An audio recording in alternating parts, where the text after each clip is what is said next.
I was working at the hospital one afternoon when sudden screams erupted. I looked up and froze. Standing in the middle of the lobby was a massive white tigress, gently holding a tiny white tiger cub in her jaws.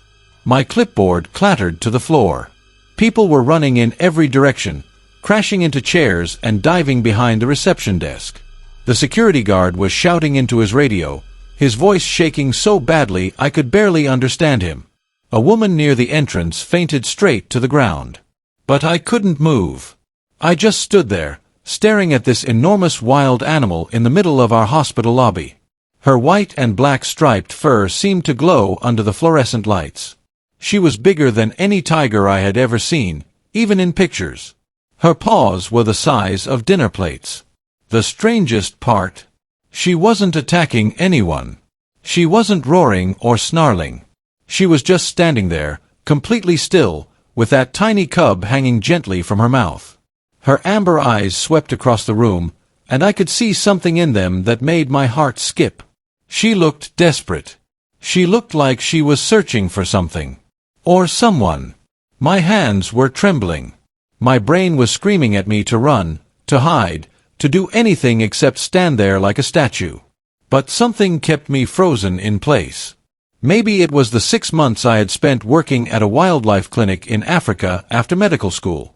Maybe it was the way she was holding that cub so carefully, like it was made of glass. The cub wasn't moving at all. Within 2 minutes, the police arrived. I heard their boots thundering through the front doors. 4 officers rushed in with their guns drawn, pointing them directly at the tigress. Their fingers were on the triggers. "Everyone get back!" one of them shouted. "We're going to take the shot." "No!" The word burst out of my mouth before I could stop it. I stepped forward, putting myself between the guns and the tiger. The officer's eyes went wide.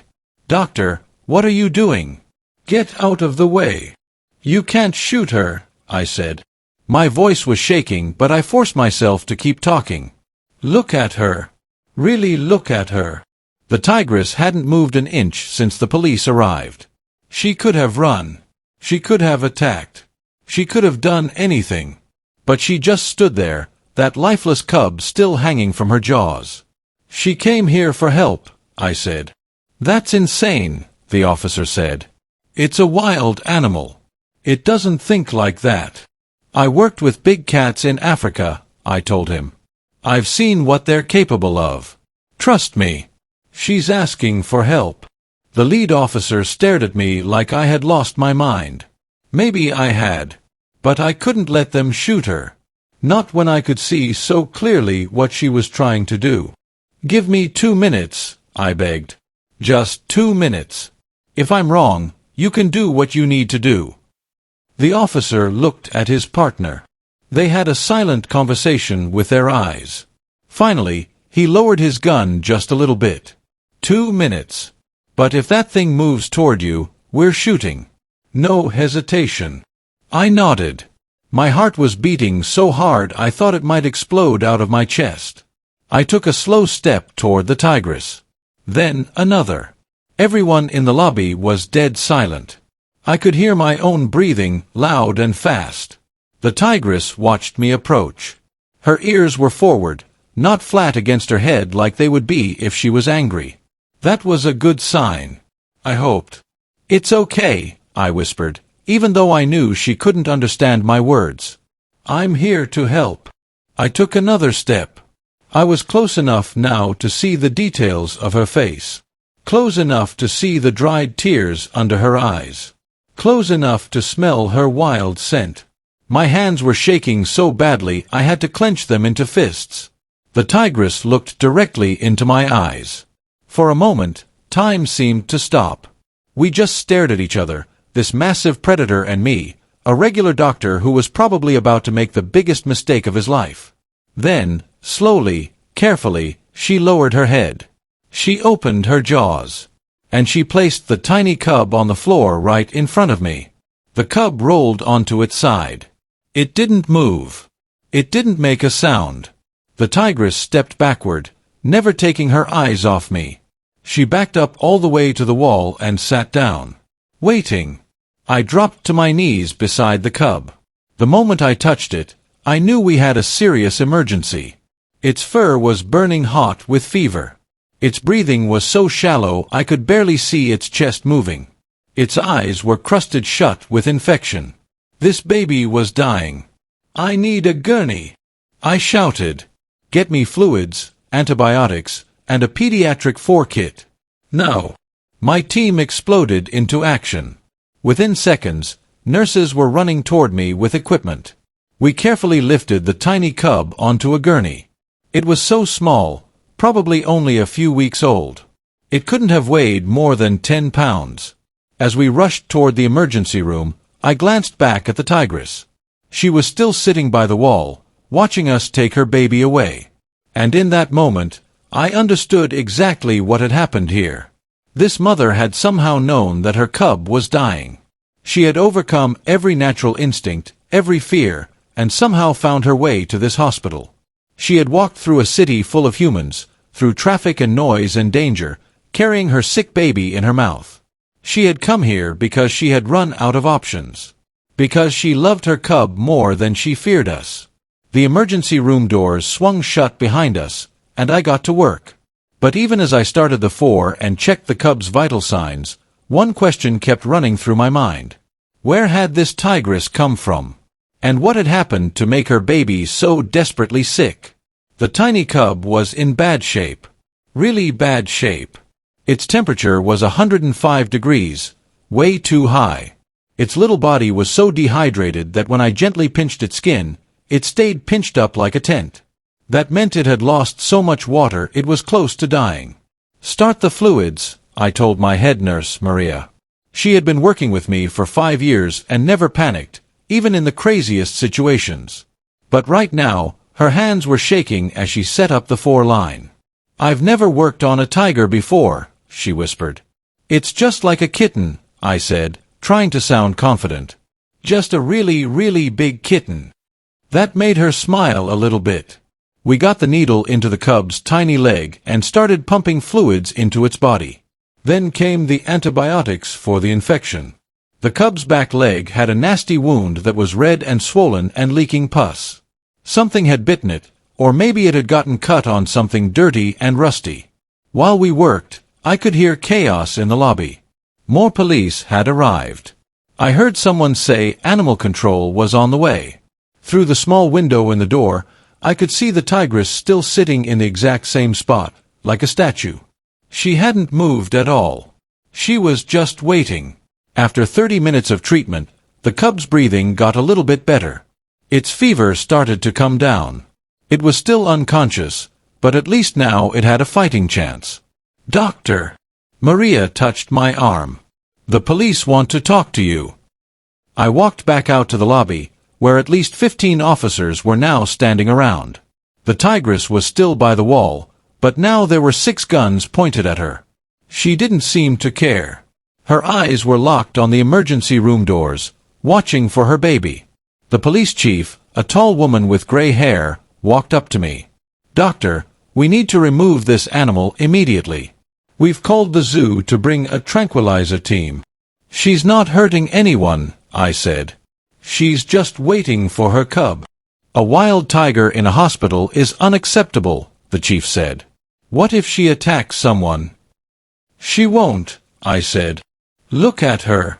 She's terrified, but she's not aggressive. She knows we're helping." The chief looked like she wanted to argue, but then her radio crackled. "Chief, we've got something. You need to see this." One of the officers was holding a tablet, showing drone footage. We tracked the tiger's path backward through the city, followed the paw prints and the reports of sightings. "Chief, you're not going to believe where she came from."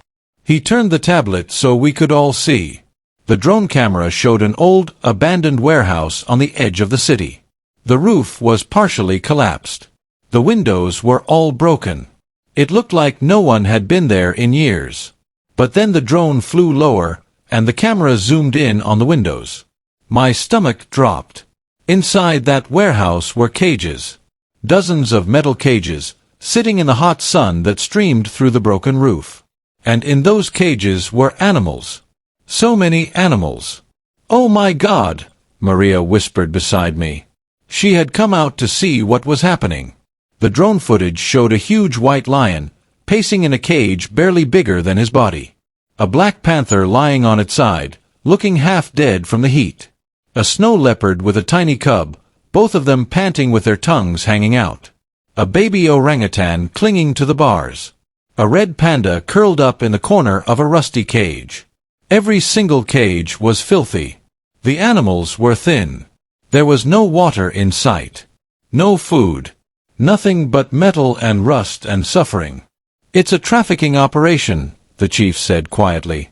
"Illegal exotic animal breeding and selling. We've been looking for something like this for months, but we could never find it." I looked back at the tigress. She had escaped from that hell. She had somehow broken out, carrying her dying cub, and traveled all the way across the city to find help. How far had she walked? 5 miles? 10 miles? Through streets and alleys, past cars and people, overcoming every fear, driven only by the desperate need to save her baby. "We need to raid that warehouse right now," I said. "Those animals are dying in this heat." The chief was already on her radio. "Get me a SWAT team and animal control. Full raid on the warehouse. Go now." Things moved fast after that. Within 20 minutes, I was watching a live feed on the tablet as police surrounded the warehouse. The SWAT team broke down the doors and rushed inside.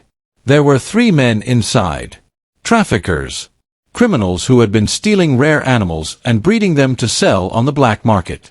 White tigers, white lions, black panthers, all the rare colors that rich people would pay hundreds of thousands of dollars to own illegally. The video showed the officers handcuffing the men. One of them tried to run and got tackled immediately. Another one was shouting something about how they were going to kill all the animals to destroy the evidence. They had been planning to murder every single creature in that warehouse. But they were too late. The police had arrived in time. "Get veterinarians here immediately," the chief ordered through the radio. "These animals need emergency medical care." I watched as officers carefully opened the cages. The animals were so weak that most of them didn't even try to escape. The white lion stumbled out and collapsed. The black panther had to be carried. The snow leopard mother tried to protect her cub, but was too exhausted to do more than hiss quietly. It was the worst thing I had ever seen. These beautiful, majestic creatures, reduced to suffering in metal boxes in the burning heat, just so some greedy criminals could make money. But one cage was standing open, bent and broken. The lock had been smashed from the inside. That was where the white tigress had been kept.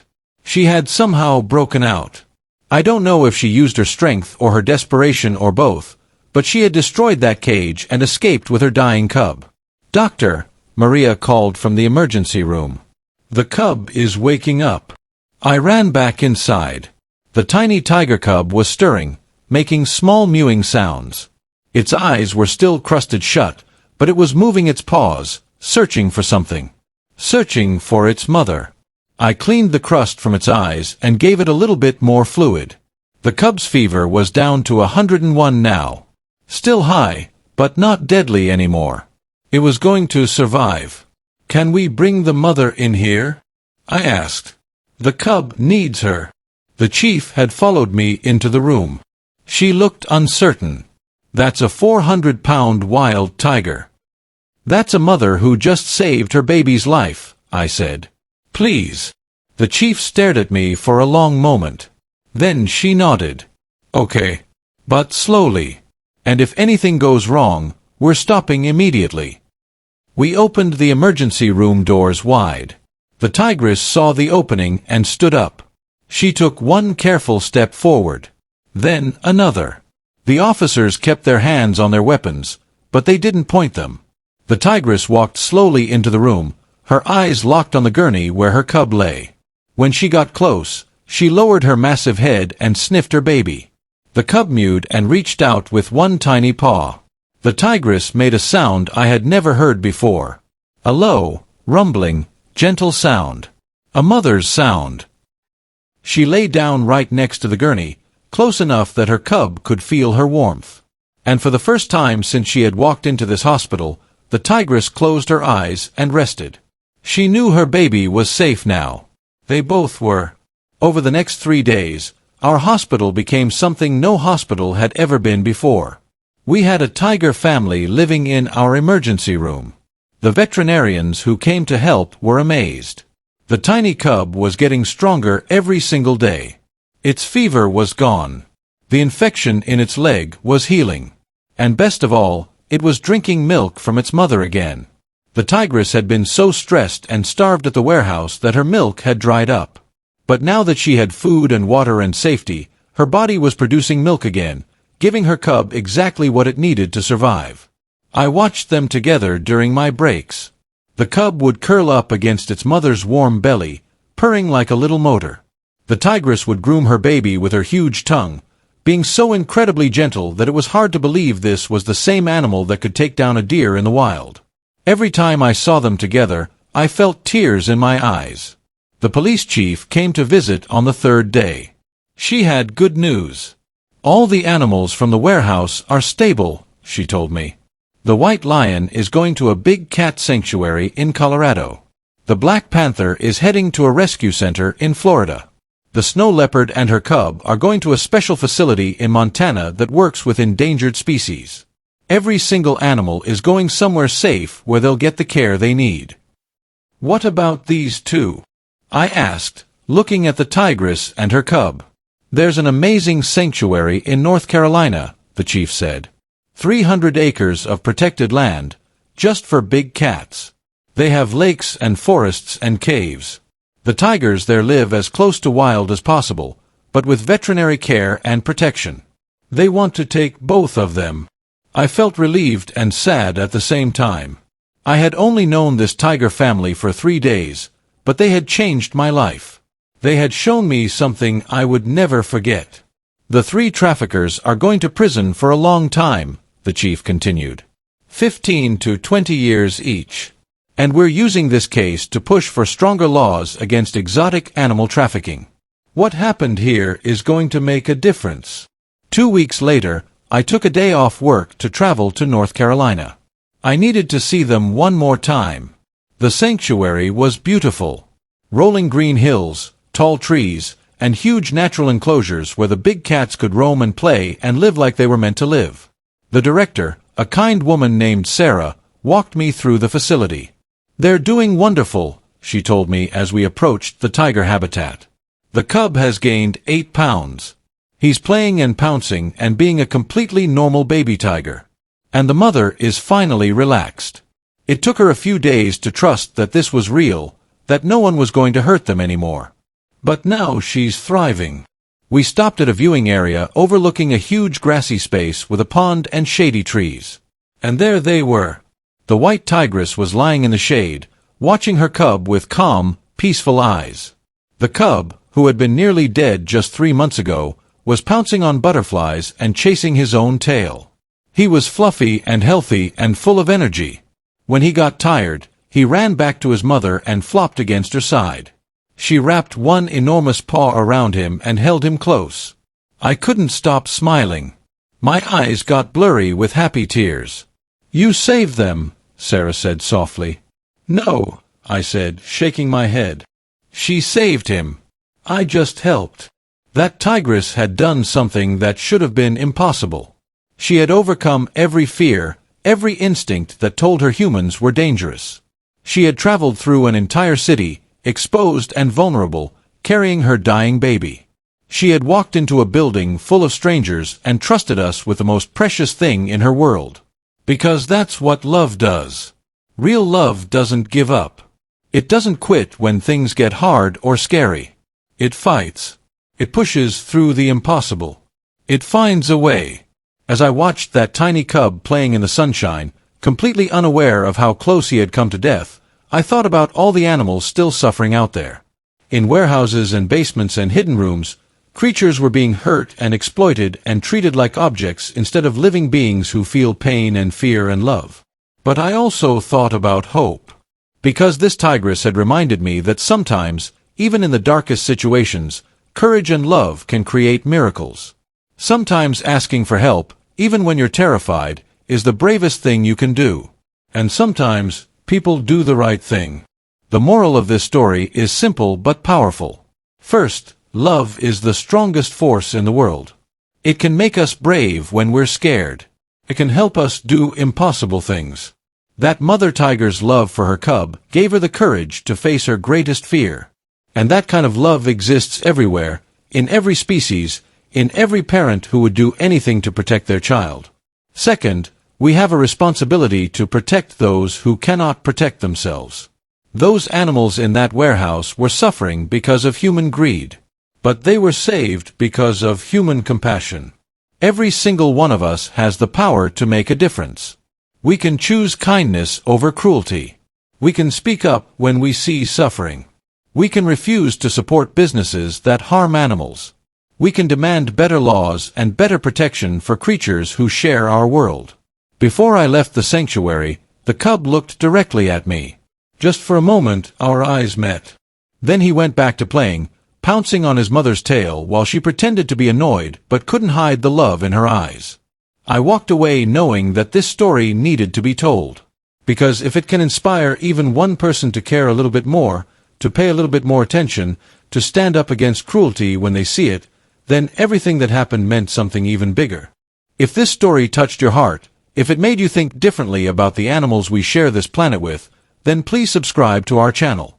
We share stories like this one, stories about courage and compassion and second chances, because the world needs more people who believe that every life matters. Every creature deserves kindness. And love, in all its forms, is worth fighting for. That white tigress taught me something I'll never forget. Sometimes the bravest thing you can do is ask for help. Sometimes trust, even when it's terrifying, can save lives. And sometimes, the most unexpected heroes come through doors we never thought would open.